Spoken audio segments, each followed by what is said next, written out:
Hey, it's Jon Cook with Keynote Content. You want to know, is it better to do vlogging or blogging for your business in 2021 and moving into the future? You might say, I don't know if I like blogging. I don't know if I like using video. Wait a second. Wait, blogging is dead. Wait, no. Videos are oversaturating the market. Which one is it, and how do I know which is best for building my business? Well, to give you a little bit of context, I've written over 2,200 blog articles for over 40 different industries, including my own blog and building in. And I've developed thousands and thousands of different subscribers. And then more recently, I started with my YouTube channel, building that out, getting that going. So saying which one's the best for you, for your business, heading into 2021 and into the future.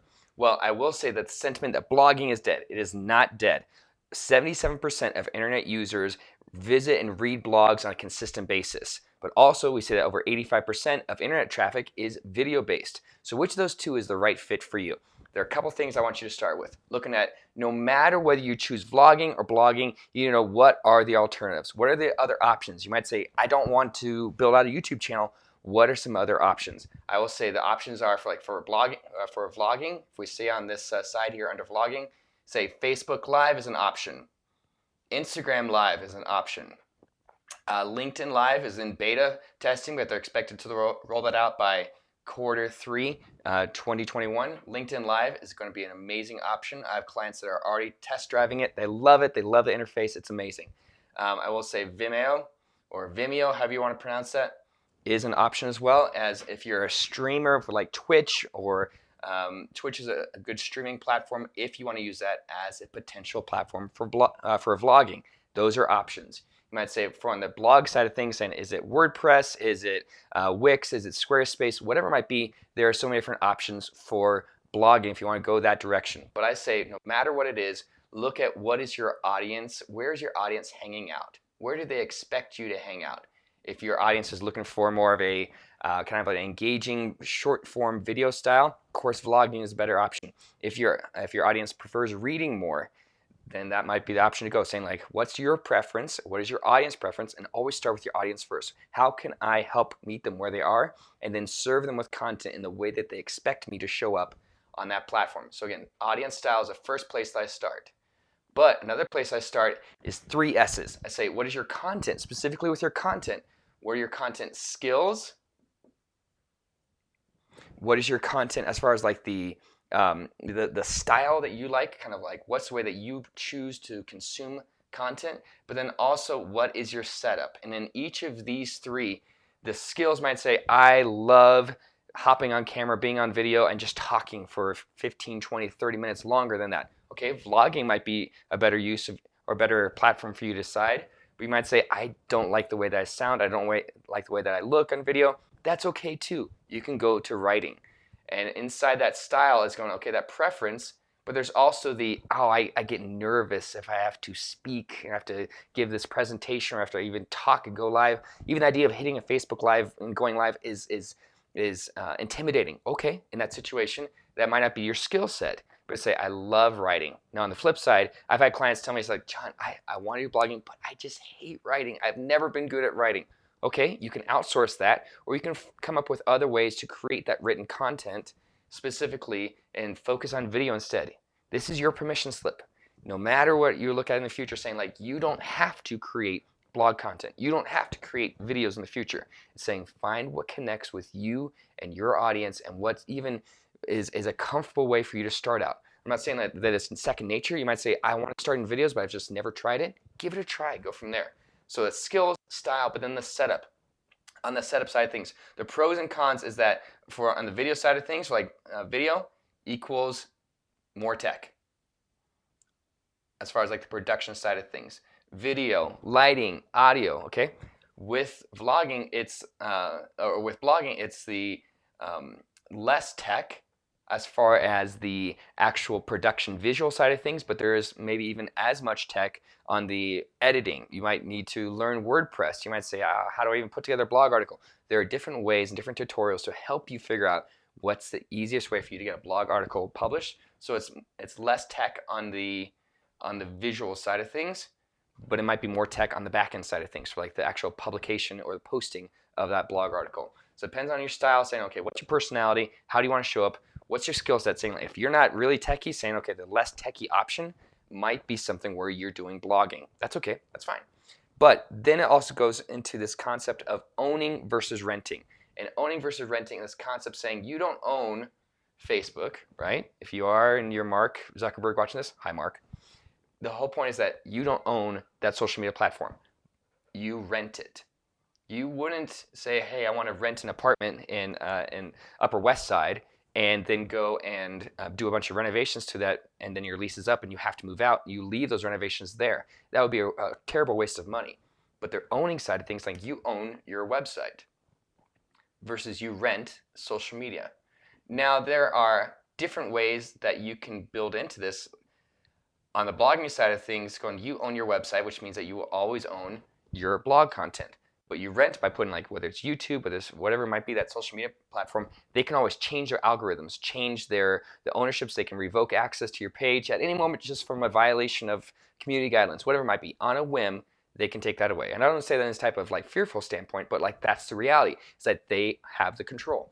So there are ways to get around this. So saying, okay, if you have, and you're putting out vlog content, you decide to do that, a way to continue to build that into your business is have an automation through Zapier, or Zapier, however you want to pronounce it, or other different automations that automatically download that video once you put it up onto that vlogging platform, YouTube, Facebook, whatever it might be, can download that and save it into like a Google Drive folder or Dropbox or something like that. So you still have that video content. So if something happens with the platform and it goes down, or you lose access, whatever, you still have those files that you can then re-upload into a new platform and get rebuild that presence. So saying, okay, you want to do the work on whatever platform it is, finding out how do I have a fail-safe to protect so I can keep using that content.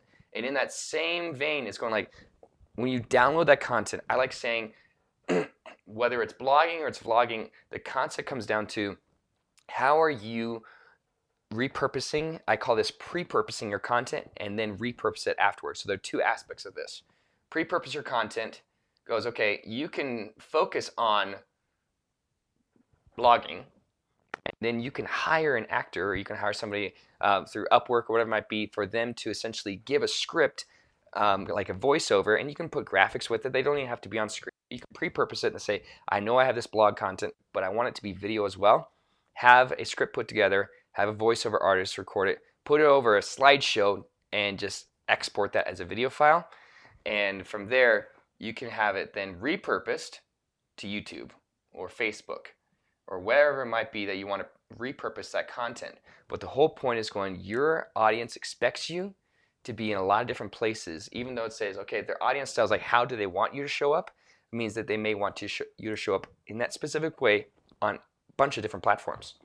So the way I like to do it is saying you have a written blog article, but then you can have a YouTube video that you've done. So whether it's done as a Facebook Live that goes to YouTube, or a YouTube Live, or just a YouTube video, then you can have the transcript of that video edited into a blog article, publish that to your website, and then embed that YouTube video at the top. So as people are coming to that article, what they can do is they can hit play on that video, right embedded there on your website, or they can read the article, and it's the same learning experience depending on their learning styles, their learning personalities. Pre-purpose and repurpose, and the whole point is like, what does this have to do with the blog versus vlog? It's going, whichever you choose, think about though how your content can live in that other arena. So saying not just going 100% all in, because you can absolutely focus in, but at the same time, as you're 100% focusing on building like a YouTube channel or your blog content, then you can say, how can I also use this to do both at the same time? Whether it's you, whether it's a team member, whatever it might be. But an aspect, one differentiator between vlog and blog is going, how do you also monetize the experience? Whether it says, okay, you can have email list sign up as part of your blog, or you can have a link that's connected with your YouTube video or Facebook Live, whatever it might be. The whole point is that you give people a chance to continue the conversation with you. And that might mean that the monetization side of things is if you're doing product reviews for tech, for cameras, microphones, for games, for books, whatever it might be, monetize that as an Amazon affiliate. And you can do that via YouTube. You can embed those links inside your description in YouTube, or you can have that embedded as links inside a blog article. So whatever way that you choose is going, you want to monetize that experience depending on whatever platform it is, and then optimize that experience.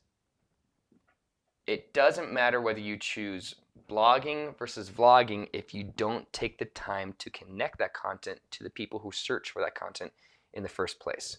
The optimized part, you might be familiar with keywords and search engine optimization. The whole point is that you can have these links in to monetize it, saying, hey, it's going to this camera, it's going to this game, this book, whatever it might be, but it's going, are the people who are searching for that game or that book or that camera, whatever it might be, are they even finding your video or your article in the first place? So optimize with SEO, but also create content for humans. Human-focused content. And they might be saying, well, that's ridiculous. Isn't all content human-focused? It can be consumed by humans, but that doesn't mean that it is designed for humans to feel like they're connecting or talking with another human. People stuff these keywords, so they just focus on just what is the right exact words for like search engines, but saying like, how does a human want to read this article? How does a human want to experience this video? And then creating your content and say, for somebody to say, I feel like I connected with your content because of your personality, because of the way that you talked about it. There's amazing opportunities there. So whatever you decide, whether it's blogging or vlogging, I cannot make that decision for you. I can help you with questions, figure out, okay, which one's the best one for your business, for your industry in 2021 and beyond. And if that's you, you're saying, I don't know where to start. I don't know which one to choose. I get stuck in the tech, or I get stuck with my style, or maybe even just get inside my head. I don't even know, do I have what it takes? You can go to workwithjoncook.com, fill out the form, or hop on a call. We'll talk about blogging versus vlogging. Do you do videos more? Do you focus on blogging more in 2021? Whatever it might be, and then figure out how do we get your message in front of the right people so you can optimize and monetize the experience and make an impact in 2021 and beyond. Make it a great day. If you like what you've heard, if you like what you've seen, hit the subscribe button, hit the like. We'll connect with you next time. Take care.